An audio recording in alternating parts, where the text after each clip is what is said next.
ഈ ചെടി നിങ്ങളുടെ നാട്ടിൽ കണ്ടിട്ടുണ്ടോ? ഈ ചെടിയുടെ പേര് തൂതുവാഴ എന്നാണ്. ഈ ഇല കൊണ്ട് നമ്മൾ ഇന്നൊരു കഷായമാണ് ചെയ്യാൻ പോകുന്നത്. ഇതിനായിട്ട് നമ്മളിവിടെ എടുത്തിരിക്കുന്നത് പനങ്കൽക്കണ്ടമാണ്.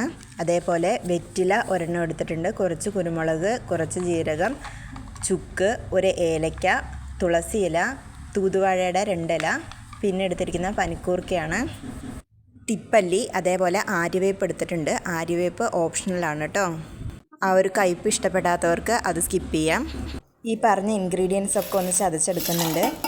നമ്മൾ കഷായം വയ്ക്കാൻ ഉദ്ദേശിക്കുന്ന കലത്തിൽ പനങ്കൽക്കണ്ടം ഇട്ട് കൊടുത്തിട്ട് ബാക്കി ചതച്ച ഈ എല്ലാ സാധനങ്ങളും അതിലേക്ക് ഇട്ട് കൊടുക്കുക. നല്ല റിസൾട്ട് കിട്ടുന്ന ഒരു കഷായമാണ്. നിങ്ങൾ വീട്ടിലൊന്ന് ട്രൈ ചെയ്ത് നോക്കണം. തൂതുവാഴ കിട്ടിയില്ലെങ്കിലും കുഴപ്പമൊന്നുമില്ല, ബാക്കി ഇൻഗ്രീഡിയൻസ് വെച്ചിട്ട് നമുക്ക് ചെയ്യാൻ പറ്റും. ഇട്ട് കൊടുത്തതിന് ശേഷം നമ്മളിത് നന്നായിട്ട് തിളപ്പിക്കണം. ഉള്ളിൽ വെച്ചിട്ട് ഒരു 10 മിനിറ്റ് നന്നായിട്ട് തിളപ്പിക്കുക.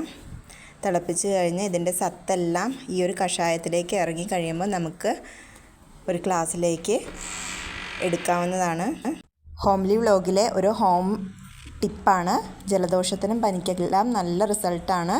നിങ്ങൾ എന്തായാലും ട്രൈ ചെയ്ത് നോക്കുക.